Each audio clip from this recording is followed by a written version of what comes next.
jig sink all the way to the floor. And as soon as it hit the bottom, I started retrieving. That thing just floated up. And I looked at it and I go, the good one.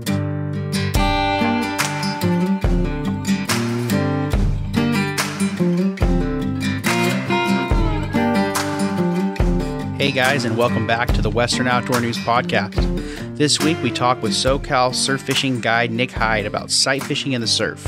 And not just corvina, I'm talking spot fin, corvina, and guitar fish, literally beaching themselves going for these sand crabs. We then get the opportunity to talk with Matt Herrera, who just got back from Gull Lake and caught a big brown on a hand-tied Ghoulie jig. Those hand-tied jigs in general just tend to catch bigger fish on average. But first, let's talk with Western Outdoor News surf fishing columnist Nick Heid about sight fishing in the surf. Well, I know you just got off the water this morning with a client. Why don't you just kind of go over your day of fishing?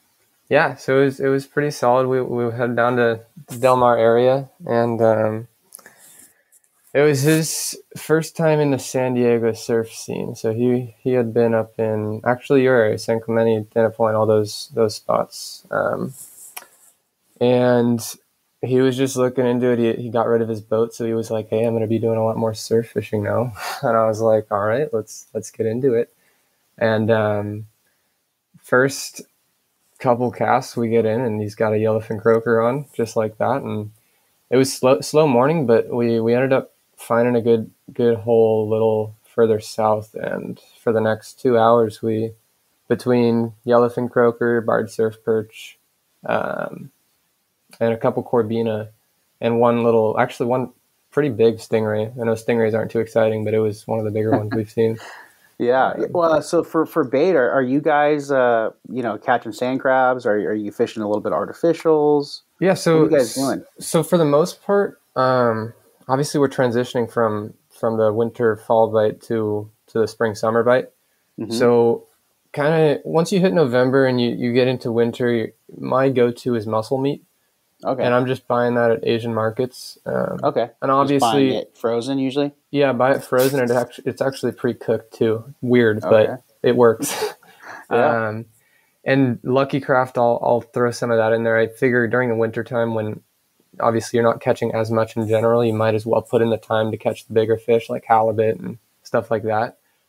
But right now we've transitioned to full summertime bite. We've got sand crabs galore up and down our beaches right now. So that's the number one bait. So we'll get down to the beach. I've got my little colander, and we look for the little beds, look for the V's, however you want to call them. And we gather our bait. When I'm getting my sand crabs, I know a lot of guys, and you might be the same, I don't know, but a lot of guys like to just grab the biggest one they can and throw it on a hook. I've actually kind of weeded out what I like the best, and I tend to like almost my pinky or index fingernail and smaller.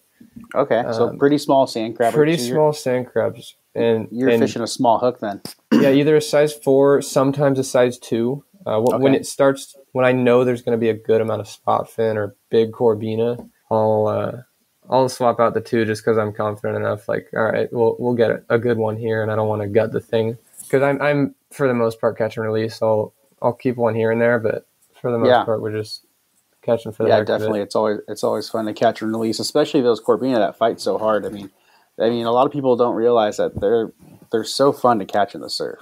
Oh yeah, and I think one of the more common, I guess, misconceptions or just unknown to a lot of people is I think spot fin croaker actually fight better.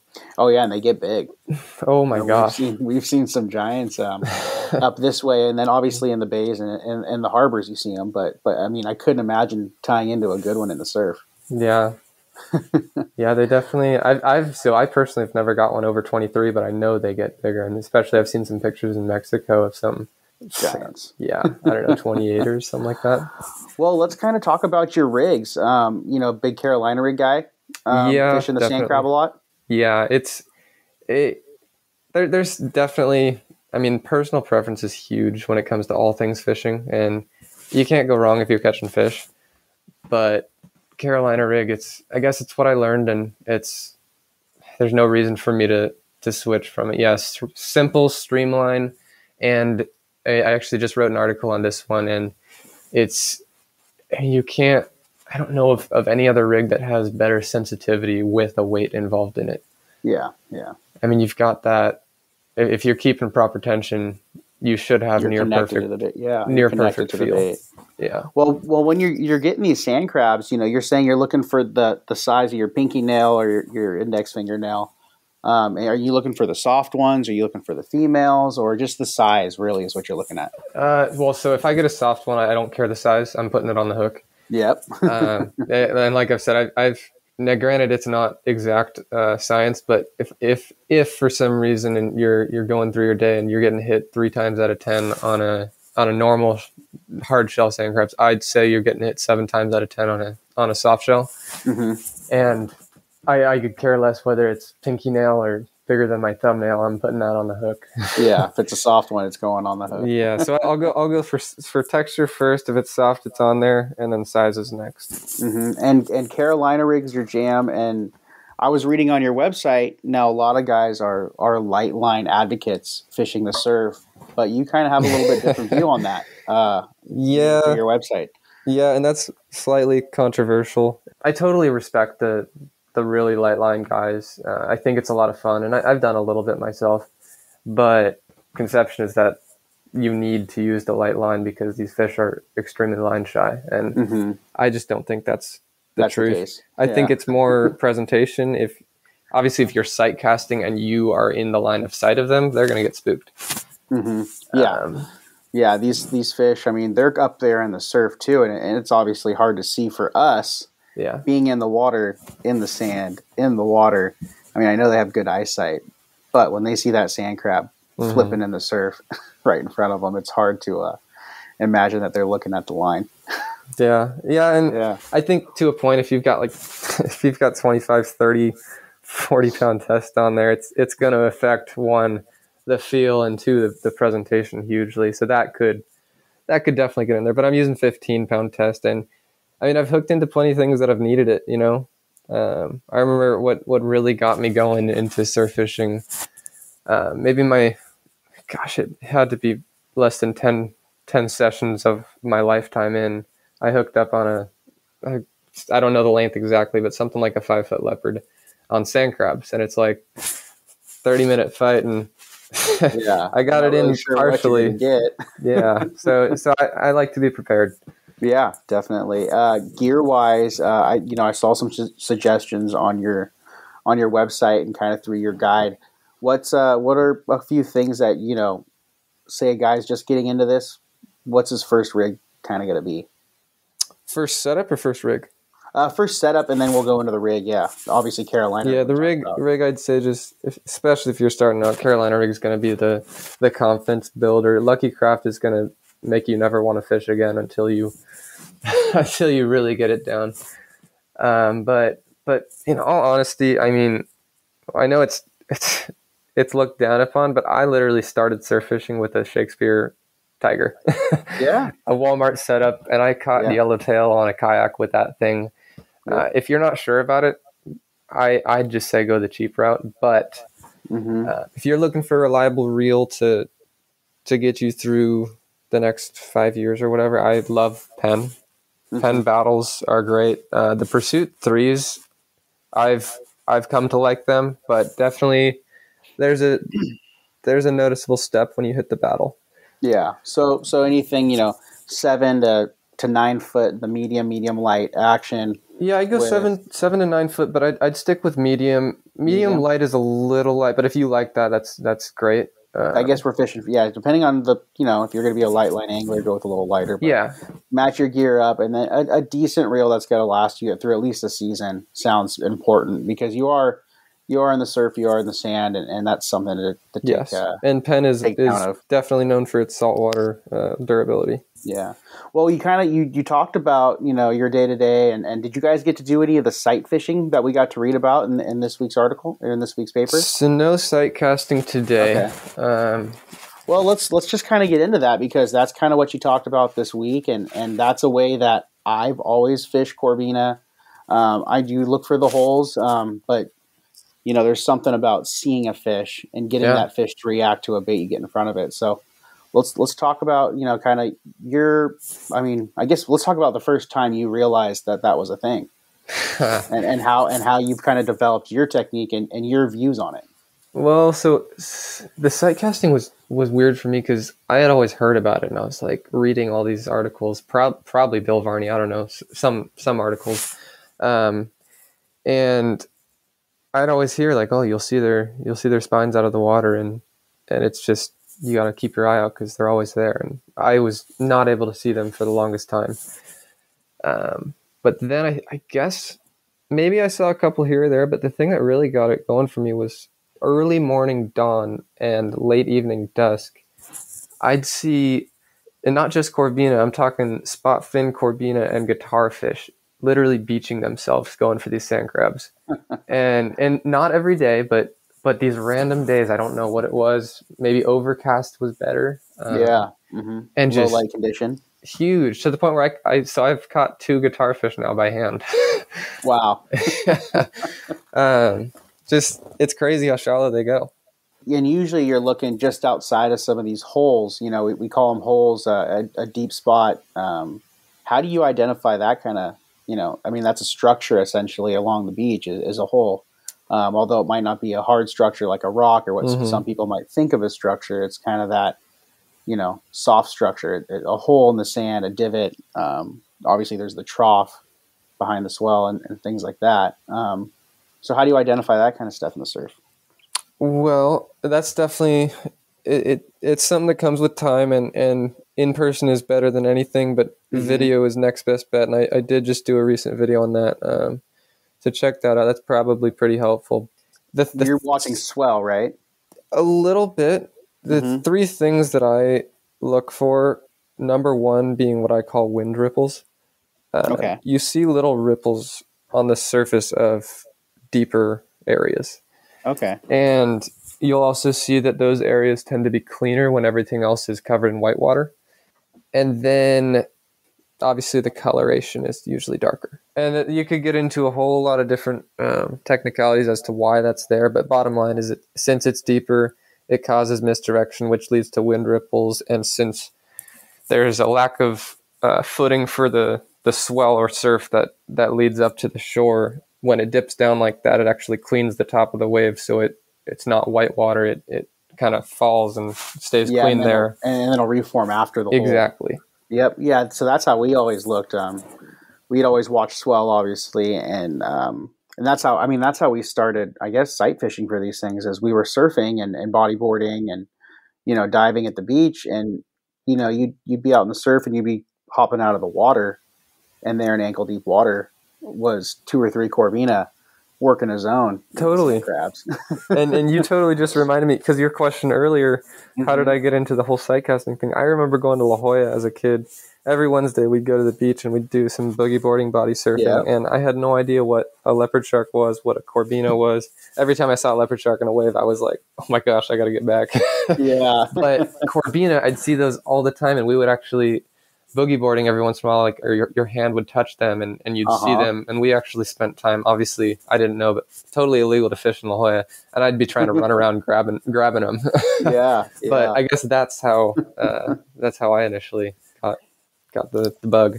Mm-hmm. So we'll talk about, kind of the presentation, because that's where, more than line size and hook size, and it's really how you present these baits to these fish. So, going back to that sight fishing for these corvina, how do you kind of lock in to your presentation for the day? Well, so the rig is I like to nail my rig down, keep my rig the same, and just know how I fish it so I can fish it through different conditions.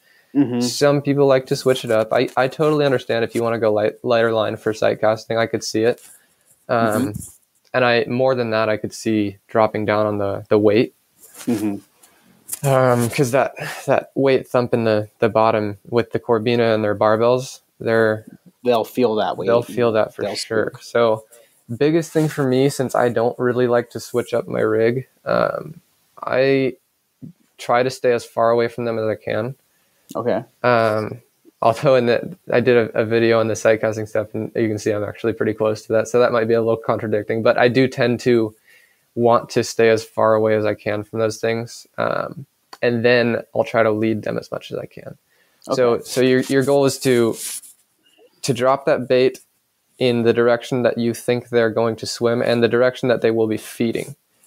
Yeah, and these fish do pattern. I've noticed in the surf that these fish will take the same route in and out. They'll take the same route in and out, and it's a lot of times maybe during the set that they can get a little higher up on the beach that you might have a better shot. That's a few things that I've kind of recognized. Oh, definitely. They do pattern, and they kind of just you can sit there and watch them and observe and figure out how you're going to lead them. Yeah.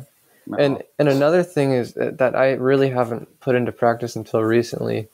Well, first, I think there's two types of sight casting. I think there's the sight casting with sunlight, and then which would be morning / afternoon, and then there's the evening sight casting. And I think the evening sight casting can be a lot of fun because you're not actually looking into the water to see the fish. You're seeing them break surface, and they're that shallow to the point where they're feeding on the sand crabs, like I was talking about when they're beaching themselves.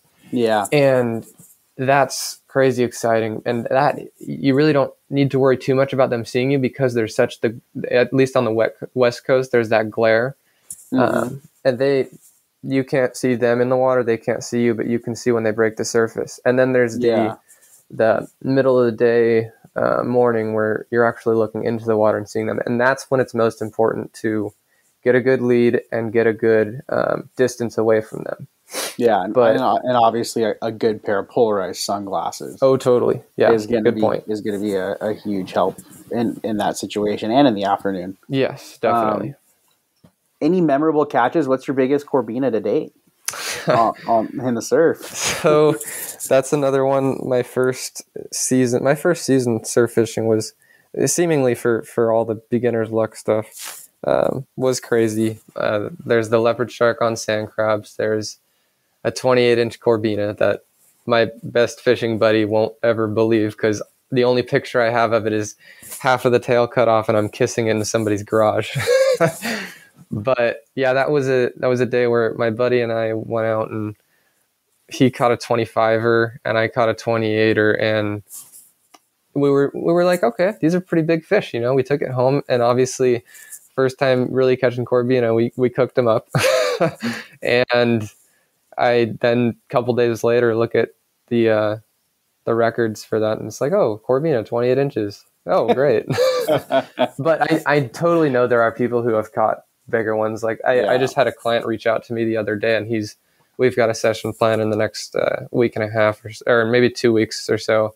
And he was telling me, yeah, I just hooked up a 29-inch Corbina, but dude, I totally know it was luck and I need help. Yeah.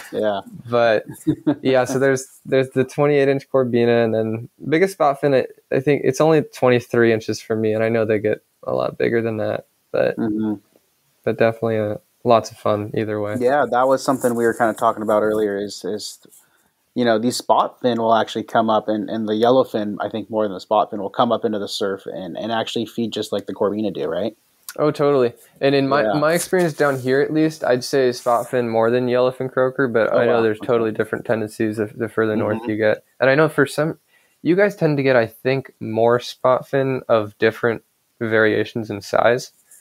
For us, it's like you get a spot fin, it's likely 16, 17 inches or above. Yeah. It's very rare that you get something smaller than that. Yeah.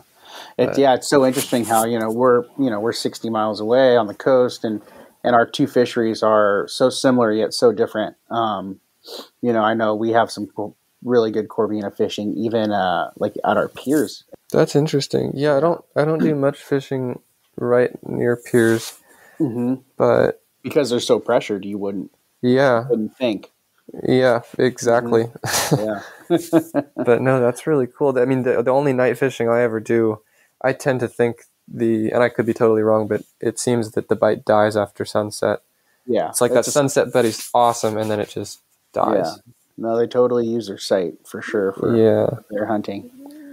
Yeah, but do a little bit of sharking at night. That's worth it. Yeah. Some good leopard shark fishing, and I'm sure you guys get some big guitar fish and stuff down there, right? Yeah, those are always fun too. Those don't give up until they're on the sand. They're so flat. Yeah. Awesome. Well, anything else you can kind of add to your sight fishing? One thing I did want to add about this sight casting is, I didn't really notice it much until really early this summer that when you're doing the really, really shallow sunset sight casting, a lot of times it's really tempting because you'll see them come up to your feet, these spot fin, and they'll flip their tail up in the air as they're angled down feeding on sand crabs, and they're just right there in front of you. You got no idea what to do because they're not taking your bait. But you got to realize that they're feeding where at 2 seconds go by, there's water covering it. Another 5 seconds go by, it's sand, wet sand. And you literally sometimes have to cast onto land because that's where they're feeding. They're not feeding where you always seem to want to cast where it's always submerged because you always have a shot at catching a fish. Yeah. But if you're going to commit to it, it's best to literally cast. You see where they feed, drop it there, even if it's going to be on land in a little bit. And I think that's something for a lot of people who are really just not confident about it. Just do it because it paid off for me. Yeah, you sit there and you watch the fish, you study how they're going to come in off the surf into that shallow water, and they make the same pattern. You can get your bait into the zone before that wave even comes up. And then hopefully that fish, chooses your and that's what offering. It comes down to of all the hundreds of thousands other ones. Hopefully they pick that one that's out of the sand. And but yeah, you're totally right because you eliminate the possible feeling the thump or splash in the water. So if you can get it there first, like leading it properly, that's it. Yeah. Wow, that's awesome. Hopefully I can get down there and do some surf fishing with you. It sounds like it'd be a fun time. Yeah, let me know. Or if you need to come up here and try a new zone, I do need to do that. I've been meaning to expand my knowledge up there. How far north do you get to? I'd say in terms of really... Make it to Oceanside? I've made it there, but in terms of really understanding my spots, it's from Silver Strand to Encinitas. Okay. Oceanside, I've fished it a few times, guided a few times. I actually went to college up in San Marcos, so I fished Cassidy Street a few times. Okay. But I'm not super comfortable up there. Yeah. And I need to... San Clemente interests the heck out of me, San Onofre. I fished one time Crystal Cove, and that was just gorgeous. Yeah, Crystal Cove. I fished Crystal Cove into some of the Laguna stuff. A lot of it you can't fish. A lot of it you can fish from shore still, but there's a lot of stuff that you're not allowed to fish anymore. Obviously, with the MLPA closures and stuff. But that's big. Got to stay up to date there. Yeah, you definitely need to keep a map at hand. Most beaches are kind of cool nowadays. I've noticed they're starting to post a map. Yeah, and I just came across. Too.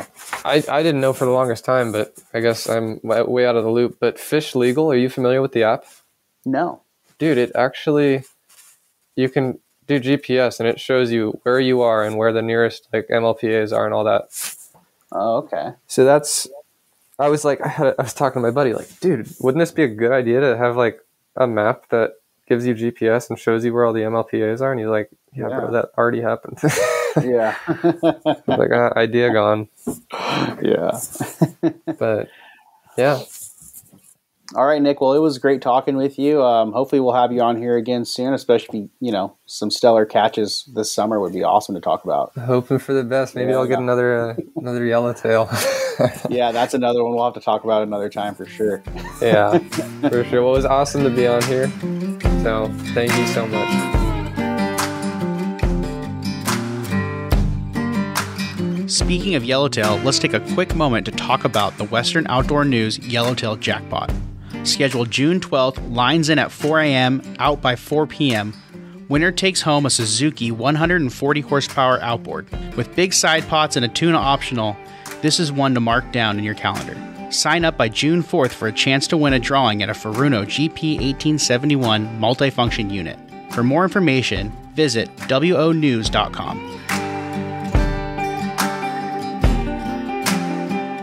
All right, let's get right in it with Matt Herrera with his Gull Lake brown trout. We went scouting around, fished around pretty much half of the lake, and we caught a ton of rainbows, a couple 2-3 pounders, some decent ones. And we were kind of getting ready to leave, head back up to the hardtop boat launch parking lot, and I took a few more casts and just talking to my dad and let my jig sink all the way to the floor. And as soon as it hit the bottom, I started retrieving. That thing just floated up, and I looked at him and I go, "It's a good one." He's like, "Yeah." And I thought it was just I've caught a lot of big rainbows up there, so it wasn't like a sense of urgency. Yeah. And got on these logs, and anyhow, started fighting it out there, and I kept telling him to just throw me the net, but I knew I wasn't gonna be able to get it. I was barely balanced on these logs, so he slid out there somehow, and I was like, the whole, all right, ready, 1, 2, 3, pulled it back, and it went straight in the net, and one shot he got it, thankfully, because it was barely on the lip. Yeah, I've never caught one that big up there before, especially a wild like that, so I was pretty stoked on it. Yeah, so, that place is not the best for fishing. No, it's definitely not. We had our waders on and boots and everything, but it's steep shoreline in those reeds. Where we were getting all the rainbows was pretty shallow, so I didn't really think about it because I was kind of casting over the weeds at this point. Yeah, and once I got it, I'm like, oh my god, what am I doing? And so anyhow, we ended up getting out there and landing it, and neither one of us fell in the water. But I tried to go back to that same spot the next day, and there was no way. Yeah. So that was just kind of an incidental catch. You guys were setting camp. You guys were on your way back from Pyramid, you said? Yeah. So we went there, met my brother for a few days there, and then we were set to camp for like a week at June Lake. Oh, cool. How was fishing up Pyramid? Pyramid was awesome. We caught a lot of fish, and we ended up getting a total of 6 in the double-digit range. Wow. Yeah, and obviously you guys are fishing Ghoulie jigs, and these are jigs that you guys are actually hand tying yourself? Yeah. So we started tying those probably like last summer for ourselves, and then kind of like the SoCal trout season kicked in around November. A few people asked to buy them. We're like, no, you can just have some. Started giving them, and we just noticed that they worked really well. Yeah. And so I started selling them, and it just kind of took off a little bit. So we kind of do it as a hobby, but we pay for our fishing trips with the money we do make off of them. Yeah, it's kind of going right back around full circle on that. That's so cool that you're able to make such an awesome lure. And I'm looking at them here on the internet right now while we're talking, and it's a simple marabou jig, but some of the colors and some of the you guys are adding some rubber strands to them. It looks like a little bit of flashabou. And there's something about a marabou jig. We fish them down here too in different situations, but it moves better in the water than a lot of people, give them credit for. It doesn't, stiffen up like rubber jigs do. It stays free flowing and swims so naturally. Yeah. And I mean, a lot of people, when they see a marabou jig, they just see the fluffy feather tail. They don't realize that thing gets wet and it shrinks. And and it turns into a fishtail. It turns into a literal fishtail, and especially when you have the flash in there, the fish pick up on that when the sunlight hits it and stuff. Yeah. I fish plastic jigs and stuff forever, and there'd be weekends where if you're on a good bite, you're blasting through plastic tubes left and right. So we just kind of wanted something that held up better for us. And it just happened to work out that everyone else likes it too. And they tend to, and it's not just our marabou jigs. I noticed that just those hand-tied jigs in general just tend to catch bigger fish on average. Well, you're throwing something that these fish aren't seeing every day. Anyone can pick up a tube jig on their way up to the Eastern Sierra, and a tube jig to tube jig. They all fish very similar. The plastic, the rubber, it does stiffen up when it hits that colder water. And something about the marabou tail. I mean, a lot of people, like you said, a lot of people see them, they're probably like, oh, that's just a crappie jig, Right. And it really does. I tell everyone, it's kind of a cross between a little bit of a fly, a little bit of a marabou jig, and a little bit of a crappie jig. Yeah. And you guys are making them. Obviously you're crossing lines and going over into the salt water. I saw on your website, you guys are making stuff up to ½ ounce, and you're able to fish the spotted bay bass, the sand bass, calicos. Obviously anything in the bay is going to eat that jig just as willing as a trout up in the eastern side. We've gone out and caught all of them in the lagoons. We fish more down like Oceanside and Carlsbad area, but we've caught pretty much every species that's in there. But I noticed the spotties really like them, and I have a few guys that fish them religiously now, and they're telling me that, you know, their hookup ratio is better and that the spotties just go crazy for them. I don't do too much spotted bay bass fishing, but the last couple of times we went, I definitely did better than the last few times I went without them. Yeah, definitely. Well, hey, do you got any trips planned in the next coming month here? And I'm sure we'll be hearing from you again. Yeah, I'll be back up in the Sierra with my wife from the June 6th through the 11th. And then I'll be back up there again with 2 different groups that I'm kind of showing around from the 20th through the 27th. Very cool. And that about wraps it up for episode 19 of the Western Outdoor Nude Podcast. Again, thanks Matt and thanks Nick for spending a little bit of time with us. And don't forget, guys, Western Outdoor News Yellowtail Jackpot, June 12th in San Diego.